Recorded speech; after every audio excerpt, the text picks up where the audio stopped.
Cette question maintenant, s'achemine-t-on vers la fin de l'obligation vaccinale anti-Covid pour les personnels de santé? Lundi, la Haute Autorité de Santé a émis un projet d'avis dans lequel elle estime que la situation sanitaire actuelle justifierait sa levée. Une annonce avant une décision définitive en mars qui ne manque pas de faire réagir. Alexandre Ouda et Olivier Duflo.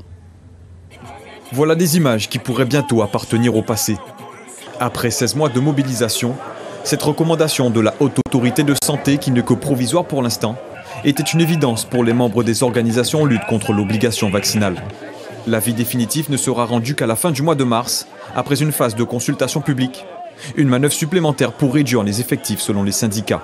Ils voulaient pousser ce petit temps là parce que récemment là, ils font un décret sorti pour dire qu'ils proposer mon rupture conventionnelle, ça veut dire plus l'argent pour licencier pour accepter partir à notre travail. Donc ils ont prolonger délai là pour peut faire bon un peu moun tomber dans baba licenciement là sans encore à départ volontaire là et pour réduire nombre à salariés qui ont besoin de faire dans la fonction publique hospitalière surtout en Guadeloupe et en Martinique. C'est pour ça c'est un délai yo ka accorder ces moun là pour peut réussir prendre petit moun encore dans baba rupture conventionnelle là. Outre les syndicats, cette recommandation également fait réagir la classe politique, notamment les députés issus des Outre-mer, qui pour certains dénoncent un entêtement du gouvernement. Je regrette cette décision qui est balbutiante, qui est hésitante, qui remet la décision définitive au 20 mars, qui va consulter de façon sociétale. Je vois que c'était des médecins et maintenant ils parlent de société. Enfin, on mélange tout, il faut arrêter ce cinéma.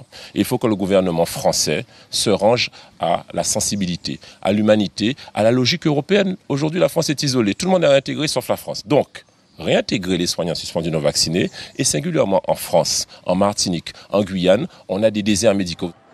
Si la réintégration des soignants suspendus reste encore spéculative, les syndicats ont d'ores et déjà annoncé qu'elle ne se fera qu'après négociation d'une indemnisation, après quasiment une année et demie de mobilisation.